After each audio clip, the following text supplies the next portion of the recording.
to transit from one level of education to another.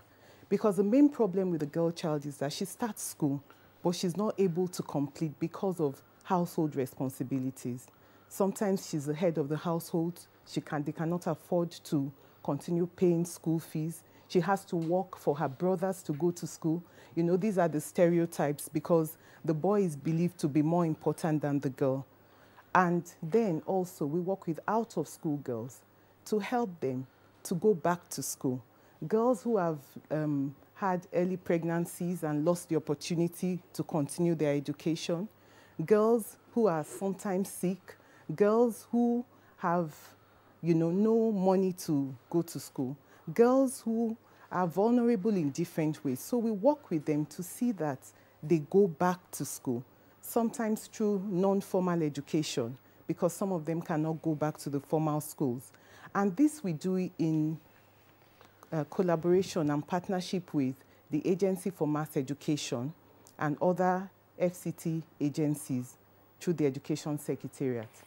And this way, we can help empower the girls so that when they have a skill or they are able to do something to get money for themselves. We have also done that in Engine 1 through Coca-Cola, and it has empowered the girls. Some of them, through the money, were able to get back to school. Now we're also making sure that the girls they improve in their numeracy and literacy skills, because we know that without that, they will not be able to transit to the next level, like transit from junior secondary to senior secondary, and then to the university. And this year's International Day of the Girl's Child talks about be with her, a skilled girl force. So now we even want to go beyond, you know, just helping them to go back to school, but also to allow them to have skills that are non-gendered, skills that is not necessary, because one of the stereotypes is that a girl should be a nurse, a girl should be a teacher, but boys can be pilots, they can be engineers. But now we're looking at skills that are scientific, technology-related, you know, innovation, engineering, and maths-related skills. Because girls have How are your target audience members responding to the array of activities that you have indicated? Because that's actually the kernel of my question. Because if over the years, I mean, since we've been marking the International Day of the Girl Child, if all of these activities have been carried on by different NGOs and so on and so forth, well, is there a measurement of the impact? Are we seeing a ramp up, for instance, in the status of the girl child? That's the impact assessment. Yes, well, some impact has been made, but definitely there's much more work to be done. Because, like you know, especially the girls that are in underserved communities, there are so many of them. What happens is that once they drop out of school, they just go into the daily routine of fetching water, you know, and taking care of their households. But when a girl gets pregnant, but the boy continues with his education, he's able to, you know, go as far as he can go. You know, so we have to, you know, pay attention, especially to the marginalized girls, and that's the girls that we work with. And if they're able to be trained, for instance, with the Agency for Mass Education, there are different kinds of non-gendered skills. They do painting, bricklaying, mechanized, they make machines. So the girls have opportunity to match their interests to the work that they can do. All right. Thank you very much, Architect Tayo, and we'll come back to you. I just, Rhoda, I wanted to ask Isa Mohammed Takuma a question, of course, not necessarily related to orientation, but I just wanted to find out, are we now having the right aptitude and indeed attitude towards the girl child, following the advocacy messages that the country has been bombarded with over the years? Now, is there a realization now that the girl child is indeed a special product, a special species, if you like, that has to be encouraged, nurtured, because of the immense values that are embedded in her? Well, that was a long question. I think I'll take it one after. All right, let me shorten it if you want. Yeah, but I'll try to take it in bits. Talking about understanding the potentials of the girl child, I think it's a factor of our appreciation of rights and education in totality. We do not, as a country, truly appreciate the essence of education.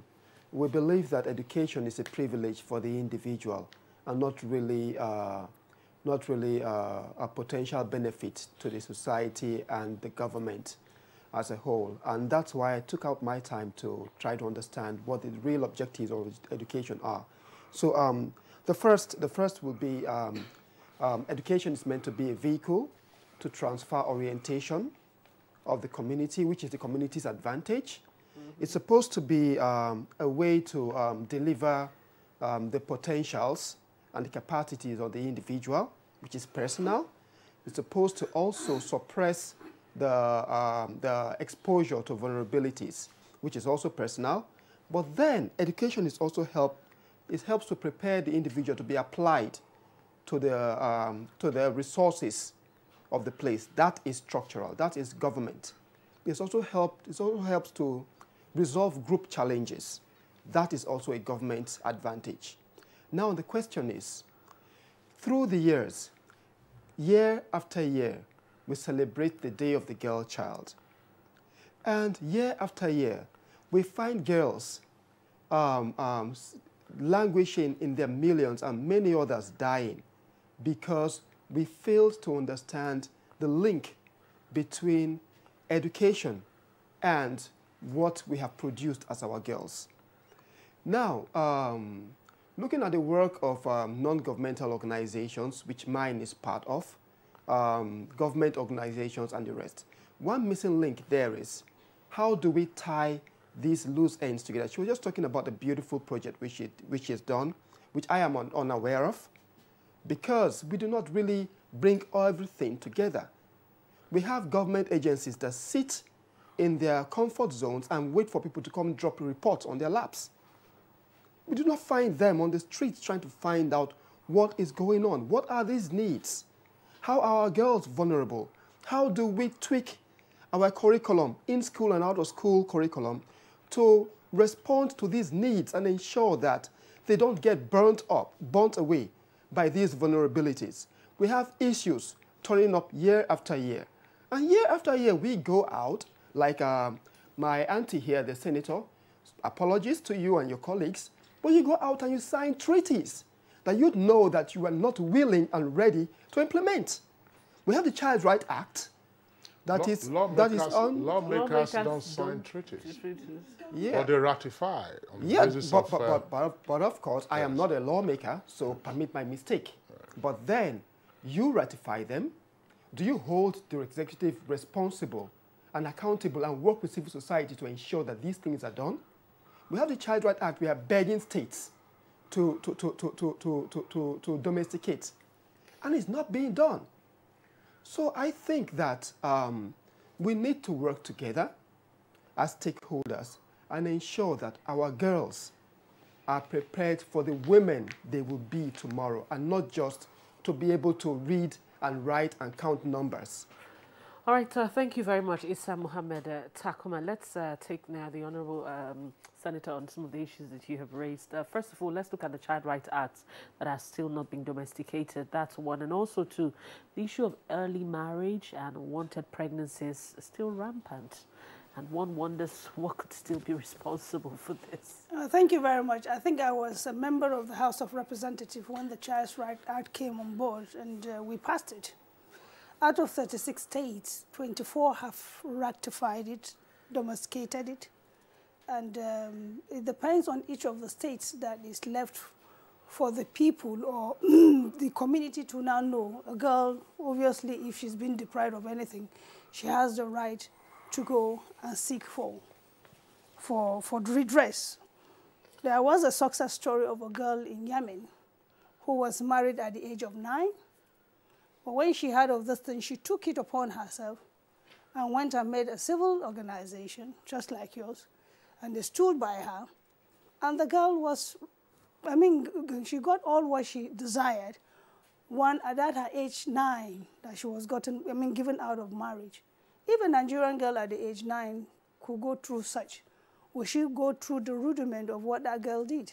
So she has broken the barrier even within the Middle East, or in that area that such a thing happened. And she got an international honor for standing on her right and fighting for her right. And Nigerians cannot run away from that. But we have an impediment in our country. The next thing they will say, the culture. If a girl should do that kind of a thing, is that obviously you're bringing a curse to your family. But except and when the government stands to take some precautive measure, to now know that laws in Nigeria, we have stringent laws that obviously when being put in place, will put most of these defaulters to bar. But again, who will want to take the first slide? I remember one of the critical areas we faced, then the Minister of Women Affairs was Aisha from Kano. And they're trying to put, the age of a marriage, which obviously that a girl could not be married out until she's 18.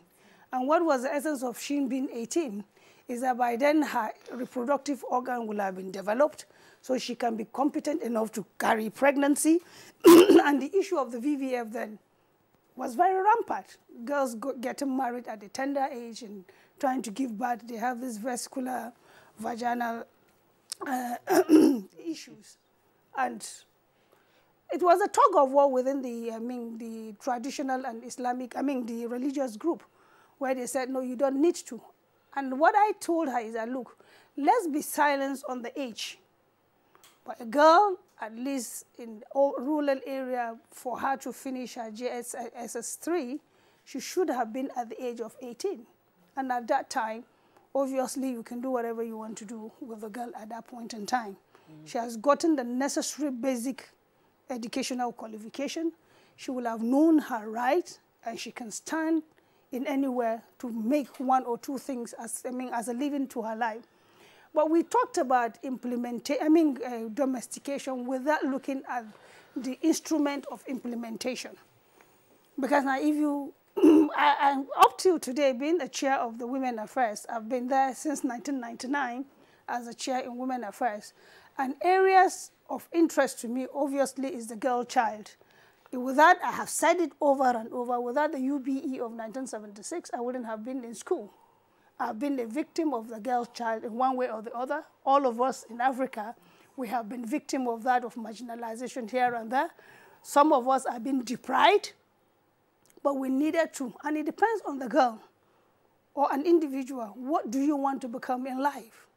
Once if you can determine what you want to be in life, all the impediments, obviously, the hurdles you will cross over. But the most important thing is there are laws that are on ground, but mothers sometimes are afraid. Like when you shoot a girl that is raped at the age of 3. I remembered when I was in the House of Representatives, a girl was raped at the age of 3. And by who? By a teacher that ought to have taught her religious knowledge. She was brought in here. What happened? At the end of the day, the guy was left loose. Yeah, Senator Binta Garba, you just touched on one of the critical issues that I thought you could have time to address. Using the instrumentality, for instance, of the Women's Affairs Committee, working in tandem with your colleague in the House and indeed other legislatures, and if possible with the executive branch. There are at least 3 issues that we find these days regularly and in the news, and these are not very palatable stories. One of them you just touched on, rape of the girl child, is becoming more frequent. Second one has to do with incest. You are seeing fathers, sleeping with their daughters and sometimes making babies with their daughters. And thirdly, which is also probably related, is the issue of baby factories all over the country. In some parts of the country. How can these issues be addressed? Because they touch directly on the girl child. Yeah, I think that's what I said. The law is there, but it's the implementation that is always our problem. Because when you talk about a girl that is raped at the age of 3, what will make a man to rape a girl at the age of 3? Or even if you rape a girl at the age of 21, it's not with her consent. But the joy that we have, even in our universities, we've been hearing of lecturers that have been dismissed from their workforce because of trying to entice women, the girls or the ladies. That's sexual harassment. That's the sexual harassment, which obviously people, the girl, I think from Ife came out on board and made mention of it. And today, so other people, they might think that the girl, does not have any shame. But obviously she has broken glass ceilings by coming out. So somebody somewhere must start the campaign. The campaign has been there. But we as parents, we as Nigerians, we must look at every child out there as our own. Even there is a time we discussed this last year on the floor of the Senate. And I asked, some of us, even our wives, are part of the problems. Because you bring a girl from the village, and the question I ask, every mother will want the best for her child. But it's just because of the opportunity or the privilege, the environment they found themselves.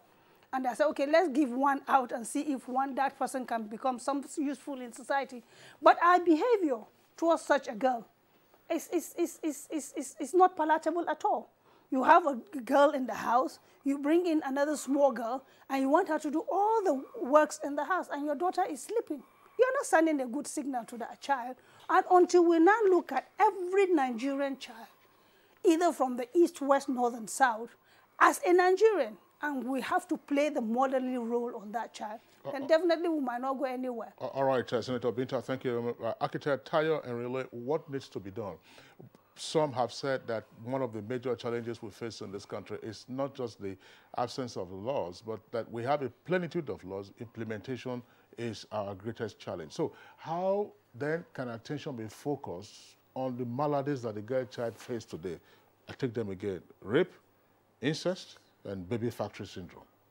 Well, it's very important that all stakeholders, right from community level, in fact, right from the home, make up their minds to speak for the girl and to support the girl child.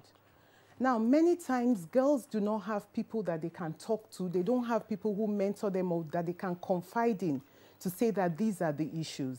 And then at the community level, religious leaders, traditional rulers, government agencies, government, and of course the legislators should come together to speak to support the girl child.